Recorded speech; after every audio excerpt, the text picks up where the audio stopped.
Welcome to Pep Talks with Jeanne. I'm your host, Jeanne Pepper. I started doing Pep Talks as a way to inspire you to do intentional acts of kindness and to further the goals of #BlazeItForward. Since its inception, Pep Talks has evolved, and now I use it to interview people actively making a difference in this world through their volunteerism, community service, or careers.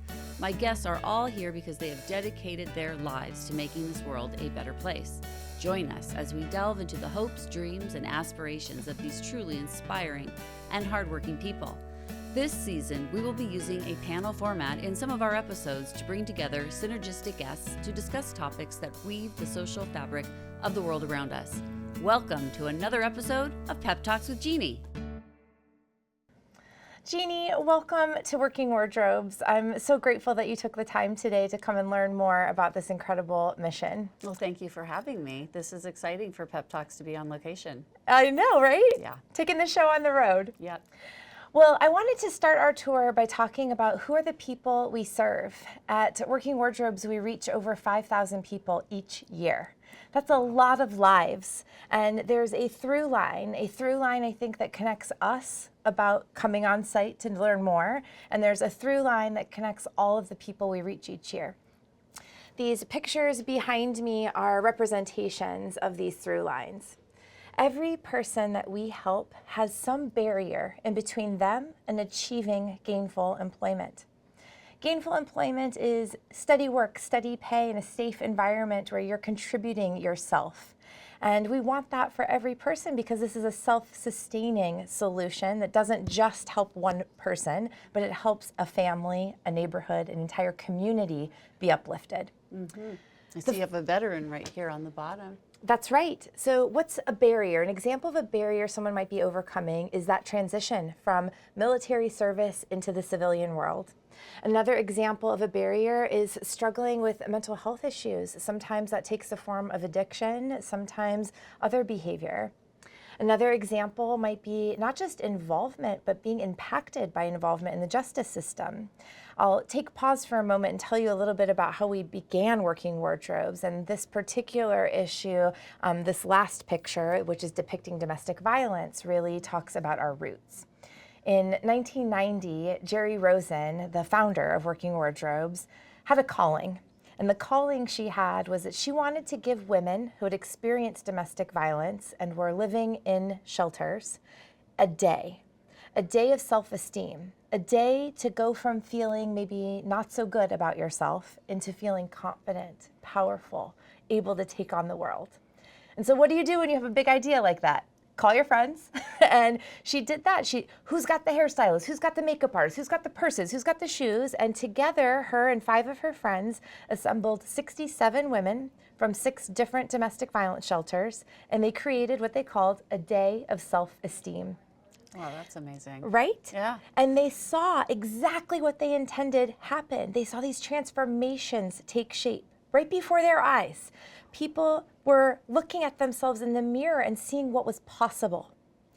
And very soon after having created this, they also discovered there was like onion layers peeling. The next layer became, I look good and I feel good. Now, how am I going to support myself? Many of the women who were living in these shelters had a gap in employment. Many of them had a skill gap that they needed to close, and they needed help overcoming that barrier. So this is where the workforce development side of Working Wardobes is born, and that is preparing people not just on the outside, but first on the inside. And part of that interior transformation and preparation is absolutely the confidence, the empowerment. But a lot of it is about the skill building, learning what are my assets, how do I promote them, what are the soft skills that I need to be across industries, across occupations that I can show up with. And so we then really invested in both parts, right? I think about it, the operating system gets updated, and then we make sure the packaging matches. Beautiful. So those through lines are who we are serving, who we are reaching each year. And what most people don't know is that we are helping working age youth. We are helping seniors. We are helping all genders, all ages of the workforce get ready to be self-sufficient by preparing them for gainful employment. Yeah, and so needed. Totally, Yeah. totally. I mean, it's really, if that's the only thing keeping you from joining the workforce, what a shame, right? That's exactly right. And also that solution could be so simple. We approach the work in a really different way. Our real unique way of addressing it is sort of twofold. One is individualization, and two is dignity. When I say individualization, we know that no two people are the same. And so we are sure to address who are you and to discover you for who you are, and then to help you figure out what is the goal. Kind of like GPS. Where are you? Where are you headed? Once we figure out where you're headed, then we can craft a roadmap, a plan for getting over these barriers and getting that operating system updated so that you can arrive at that destination. Individualized. Also, the dignity, I think about, the world that we live in talks a lot about diversity and equity and inclusion, and I think the root of all of that is a belief, an understanding that no two people are the same, and that you are just perfectly imperfect as you are, and looking forward to discovering you and helping you be a better version of yourself. That's great. How do you help young people? Like, are there kids that are in the foster system that aren't going on to college, that maybe don't have the financial resources to, or parents even, to help them? I'm so glad you mentioned this because I think we don't all have the same experience of support systems, examples, models in our lives. And so with youth, we work with a lot of different youth from a lot of different backgrounds. Some of the youth we're working with are kind of what you described. Maybe they are at risk of not even graduating high school. Maybe they are definitely not on the college track, but need to figure out what the track is that they want to be on to be self-sufficient. Some of the students we're working with are first-generation college-bound students that are really I want to say not struggling, but they have the opportunity of overcoming imposter syndrome and learning that, yes, I do belong here. It may be the first time in my family that this has happened, but I have every right and I'm just as worthy as you are. Wow. Yeah, that's fabulous. It really increases self-esteem. For sure. Yeah. And I think too, it's like a cycle, right? Like when you see yourself in a new light and then you can express those capabilities and you see yourself again in a new light that, wait, I can do it. I did do it. Well, what else can I do? And that becomes the sort of abundance wheel that's in motion. Oh, I love that word, abundance. Yeah. Yeah, you're an abundance maker. Well, let me show you the rest. Let's see it. So you're going to see here a very open, collaborative workspace, and I'm going to tell you a little bit more about it. But first, I want you to put yourself in the soles, the shoes of our clients. Yeah. And that is, this could be a little bit intimidating to share your story, couldn't it? But what if you came into a space that was totally private? I'll have you step all the way in, Jeannie. Yeah. And you could look at me, right? So you now are in a completely separated space, a little bit sheltered, a little bit nesty, and you can tell me what's been going on with you, but maybe you have PTS and what you're thinking about is what's happening around, what's that noise, that kind of a thing. This is a glass room where you can see what's happening in front of you and behind you and can feel a little bit more safe, but have the privacy protected. Whose idea was this? This pod is actually sponsored by Optum. I don't know the manufacturer of the pod, but I'll actually tell you the whole story about all of our furniture. I shared with you the story of Jerry, one person saying, I can own my power to make a difference. Well, we had a volunteer, her name was Michelle Ormiston, and in 2020, preceding the pandemic, Working Wardobes had a decimating fire. We lost everything in this fire. And many people owned their power of one person to make a difference. That one person I'm describing to you is the reason why we have this pod and why we have all this matching furniture.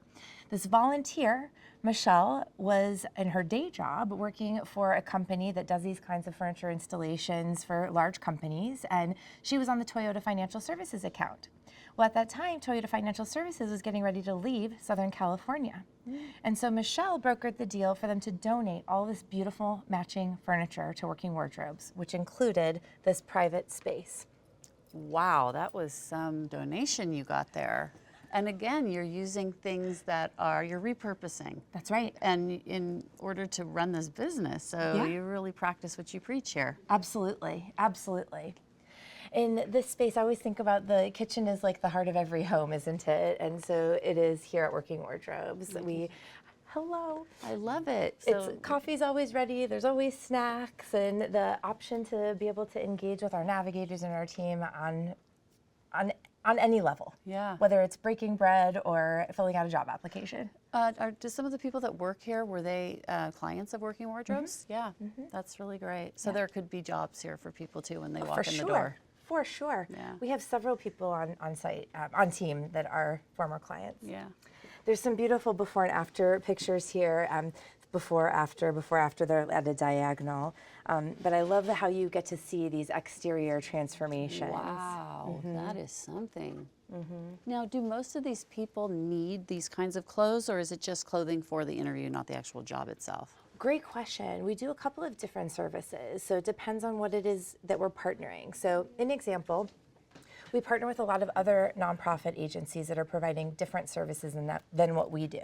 And in that case, like I mentioned, the group of the college-bound students that are first generation, in that case, the only thing we're doing is a workshop and wardrobe, and we're specifically getting them an interview outfit for their college interviews, right? Oh, cool. For a different contract or different partnership agreement, we're doing capsule wardrobes, which is a wardrobe for the first full week where you have all these interchangeable pieces, right? Oh, great. And so I get somebody set up for a little bit longer. For some of our clients, a suit is not an appropriate interview outfit, right? Maybe chinos and a polo shirt might be a more appropriate interview outfit. So we adjust to the client. Oh, that's great. So I'm going to show you next our job search lab. The job search lab is also like really strategically placed right next to our navigation team, right? So this space is really reserved for our clients to use at any time.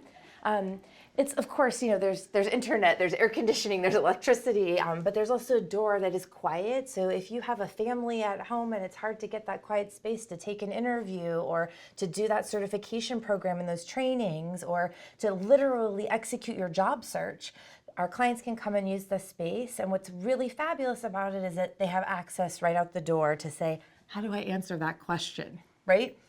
Wow, that is really nice. Or they could even say, like, look, I'm doing what my coach said, right? I've got the targeted search in play, but I'm not getting the results that I want. Like, there's only, jobs in LA. Help me narrow this a little bit differently. Yeah. That kind of thing. Yeah, statistically, does everybody find a job here?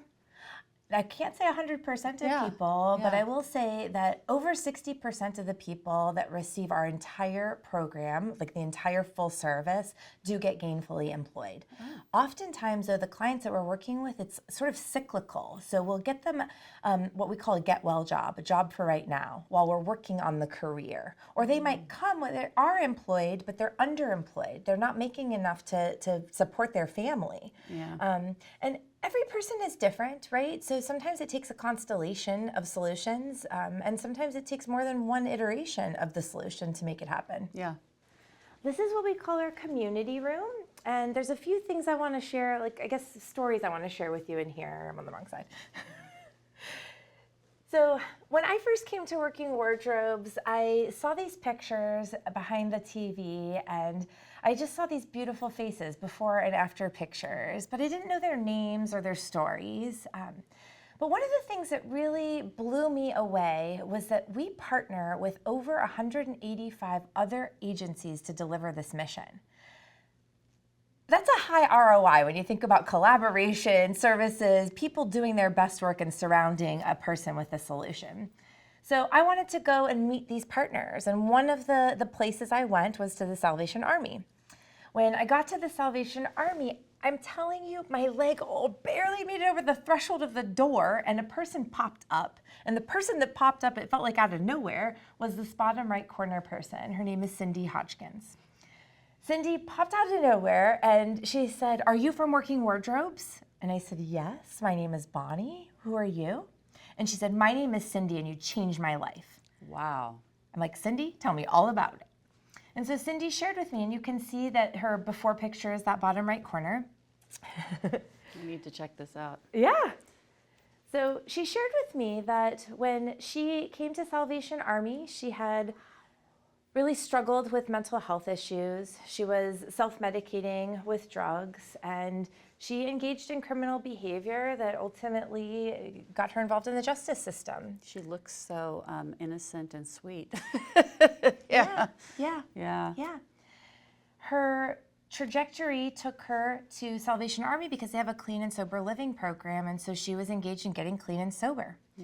Working Wardobes comes in the last 8 weeks, preparing these individuals to get self-sufficient, to get employment after being in this, sort of controlled environment. Fabulous. So part of this curriculum is an 8 weeks soft skills training, and we start out with creating a vision. How do you envision your life? And how do we help you get there? And then we teach soft skills along the way, an example of which might be responsibility, right? My behavior is judged on how I deliver it, not my intention. And so we teach our clients, showing up on time versus being late. What does that look like for you versus who's seeing you, right? How do we work within multiple generations? I mean, right now we have 5 generations working in the workforce. That's a lot to accommodate and assimilate to. We teach our clients about navigating success in every respect, right? How do I be my authentic self, but also adapt to the workplace culture? So through that curriculum, we sort of culminate in a wardrobing, right? We bring literally on site to Salvation Army the wardrobing, and we, on a one-on-one basis, find that success suit for each client. So Cindy here in her after picture is pictured in her success suit. All right, so back to present day. So Cindy tells me, I participated in that program, and she told me her whole story that I just shared with you. And she said, I know it's just a dress, but it became such a symbol of the metamorphosis I went through as a human that many years later, she got remarried, and she chose to wear that dress to her wedding. Wow, that says a lot.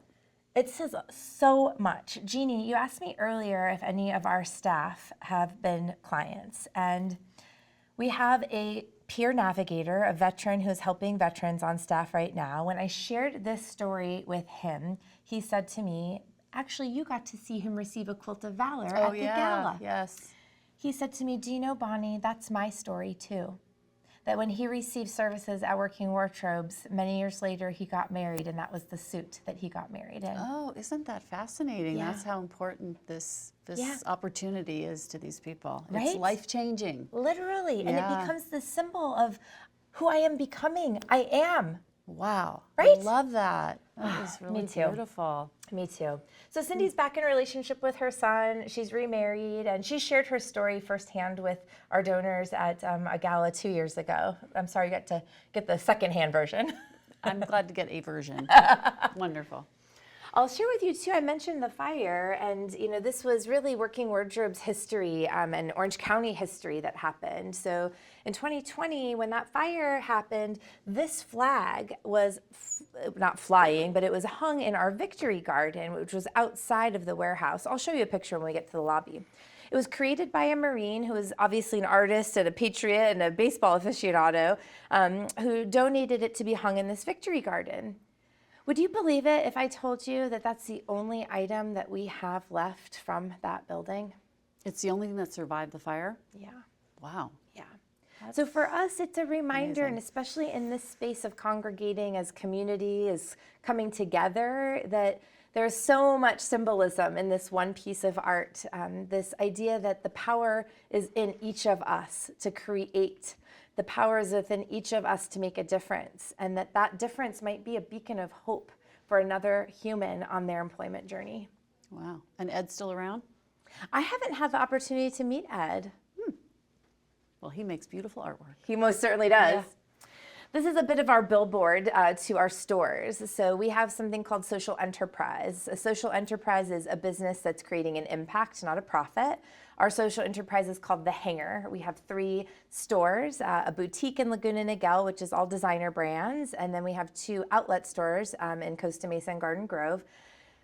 Men's, women's, everything from athleisure wear to ball gowns, everything from, high heels to flip-flops, and beautiful items that you can purchase knowing that they are ultimately helping the clients we reach get these services at no charge. Okay, so that clothing is clothing that these people can't use for work, really? It's great other question. kinds of clothing? All the clothing we receive is donated, yes, and sometimes we'll receive pallets of clothes from retailers where we'll have 500 dresses that are all the same, right? So we can outfit some of our clients in those dresses, but we can also sell some, and that will help us serve more clients. Yeah, that's great. So how do we create these incredible transformations? When we do it here on site, we do it here in our wardrobe center.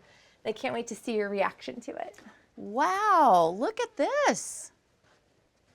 Amazing how happy people must be when they walk in here and they see what they get to pick from. So imagine the experience that maybe I just came to the lobby and said, Jeannie, are you ready to feel like $1 million? Oh, please. Come with me. And so we would bypass the men's section probably, but I'm sure you're taking note of the quality of the suits and the quality. Now, are these used, new? What's the status? Both, and you can tell some of them, right? Like some of them still have stitching, new. brand new. Yeah. We receive donations that are new and we call it gently loved. And what we're looking for, we have a really stringent quality control process. We only want, we don't want someone to leave here in something that has, sweat stains or ring around the collar. Absolutely not. We're aiming for dignity. So we're aiming for an elevated experience. And that means not only are the clothes of highest quality, but as you're probably noticing behind you, there's not a cash register, but we wrap those clothes in tissue and then we put them in a South Coast Plaza shopping bag. I love that. That is so kind. Dignity. Yeah. Wow. Right? I mean, that's really a lesson in making sure people feel seen and that they feel like they are human beings and that they matter. Yes, absolutely. Yep. You notice that we take great care with how we display the clothes, just like you would in any department store, right? Of course, it's by size and organized, but also by color. This also makes the styling process more efficient, right? So you know how it is when you're looking for the blazer to match this beautiful dress, right? I mean, it couldn't be any color. Absolutely. This For is amazing. women, we have, of course, shoes and more accessories than for men. The purses, the jewelry, all of these items that really kind of finish out the outfit. So you need costume jewelry. Oh, totally. Okay, I've got some for you. Thank you. Please and thank you. Coming over. Thank you. That would be wonderful. You know how that is, though? It can be the one little thing that really makes the outfit. Yeah. And we never have enough costume jewelry, so that would be fantastic. Oh, wow. I'm just looking to see what kinds of things people want. It looks like the stuff I have at my house. Yeah. Yay. Please, please. I always take note of like the brands and things. Like I just think it's phenomenal that, we were talking about the clothes that go to the store versus here, but you may have made some like decisions in your mind about that. So I'm just pointing out, like, here's Banana Republic, here's Anne Klein. I mean, it's not like these are, again, high quality, and it's not like there's something that's, too good. Yeah, no, these clothes look really nice. I would probably wear anything here.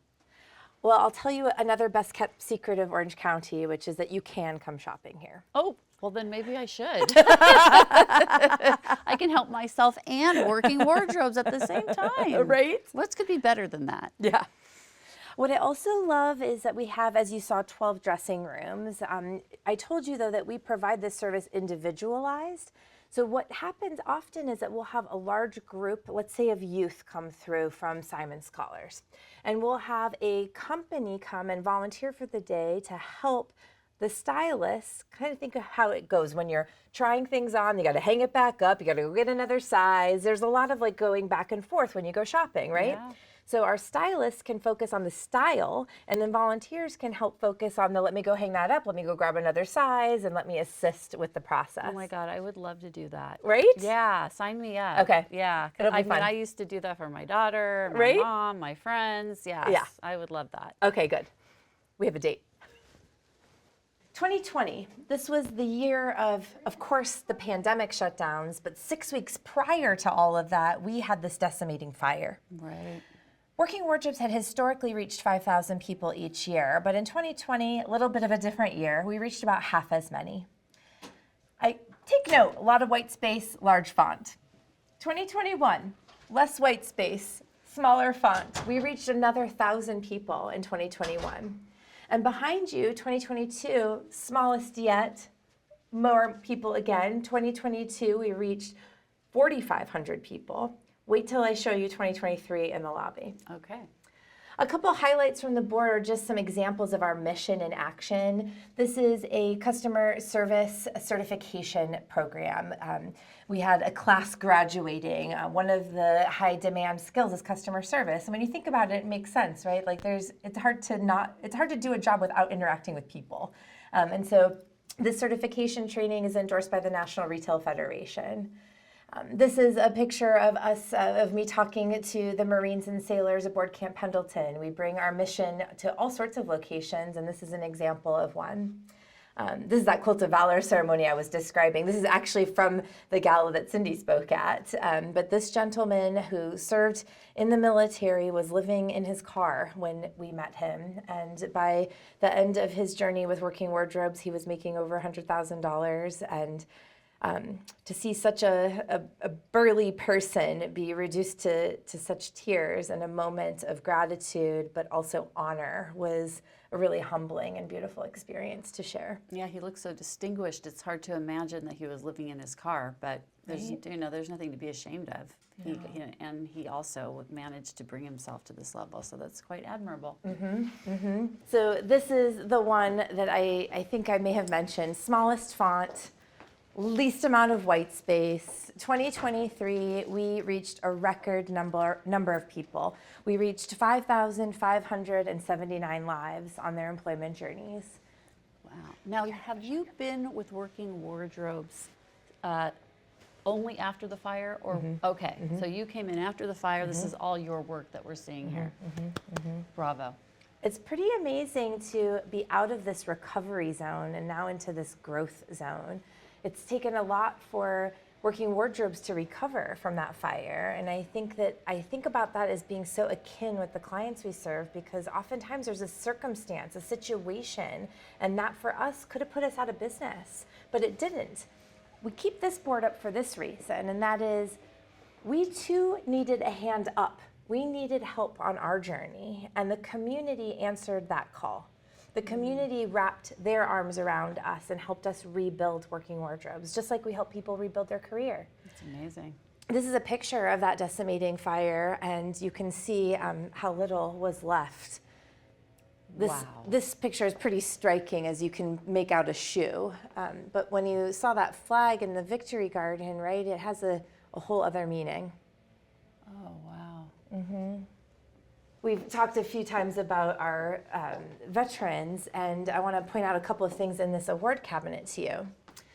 So I joined Working Wardobes at the end of 2021, and on February 2nd of 2022, it would be the second anniversary of the fire. I don't know what the twos mean, but it seems significant to me. And I'm also only the second ever CEO of this organization. Our founder, Jerry, who I was talking about earlier, she ran the organization all the way through the end of 2021, for the first 31 years. Yeah. So in February of 2022, we had a commemoration, a sort of a remembrance and an honoring of what got us to this point. And at that ceremony, this flag was presented to us by the color guard from Camp Pendleton. The flag was flown over Camp Pendleton in honor of Working Wardobes because of the work we do with the Marines and sailors there. That same year, just a couple of months later, we received this national award for our veteran employment services. It's called a VETI. I love this corridor for a new reason lately, and it's because one day I was coming out of the Wardrobe Center, coming this way, and I witnessed a really spectacular moment. Earlier in the day, we had our all-team meeting, and our client services director was sharing about one of the clients that we were so excited that, one, he had gotten a job, and we had gotten him enrolled in barber school. His dream is to have his own barber shop. And so she was sharing this with us, and we're all rooting and rawing for Esaias. Well, later that afternoon, I come out of wardrobe, I see this man in the lobby, and I'm like, "Are you Esaias?" And he's like, "Am I in trouble?" Like that kind of a look, right? And I said, "I'm Bonni, and I am so excited for what's going on with you." And we met each other, and he was starting to share with me. For like 3 seconds, he was interested in me because what? His coach walked out the door. Coach Matt came out this door that we just came through. And as soon as Esaias saw Coach Matt, he was like, "Coach, I got the job." Aww. I mean, he got so big and so excited. And Coach Matt then, of course, met him with that excitement. Was like, "Esaias, right on." It did a big, bro hug. And then I heard what they were saying to each other. And Esaias was saying, "Coach, you got me there. You did all this for me." And Coach Matt said, "No, Esaias. Luck favors the prepared, and you made all of the effort to get prepared." Wow. He gave him all the credit, and that's exactly how we see our mission being delivered, that we're navigating, we're offering resources, but we are always in the passenger seat. Our clients are driving, and it's our honor to be in the car with them. Yes, that is beautiful. So at this point, I think I've shared with you enough about the mission that you now know what is so different about this mission. And it's really depicted here where we started. We started, and I showed you the barriers. But what do you see now? Dignity. And the faces of the people who are experiencing success, who have been transformed, who are on their journeys. That's right. Smiling. Yeah. Yeah, we have some happy people here. Happy because they're productive members of society now. Yeah. They don't have to depend on other people, and they can help others now too. Yeah. So many come back and say just that, Jeannie, that I want to give back what I've received. Yeah. In fact, before that fire, we had one, there had to be the last suit, right? There was one last suit that left the building. We didn't know that that was going to be the last one at that time. When we reopened and we were collecting back all of those incredible donations from the community that helped us rebuild Working Wardobes, the gentleman who received the last suit before the fire brought that suit back and said, I got a job and I'm doing great and I want this suit to help somebody else. Wow, what a kind act. There's some really grateful people here. Yeah, and it's that wheel, right? Yeah, but it's good to know that they are grateful. Hashtag Blaze It Forward is a campaign my family started in 2018 after our son Blaze was murdered. Hashtag Blaze It Forward provides the inspiration to thousands of people to repair the world with intentional acts of kindness. If you would like to learn more about Blaze and how you can make a difference, check out www.blazebernstein.org or join our Facebook group at Hashtag Blaze It Forward. You can also check out my website for this podcast at www.PeppTalksWithJeanne.com. There you can follow along with my podcasting adventures and learn more about my fascinating guests and their passion projects. I would like to thank all of the volunteers who help make my philanthropic endeavors a reality. Today, that includes my producer, Eli Moskowitz, all of the volunteer crew members who join us, and a special thank you to my son, Jay Bernstein, for the original theme song you hear at the beginning and ending of each show. This has been another episode of Pep Talks with Jeannie. Until next time, keep on making this world a better place.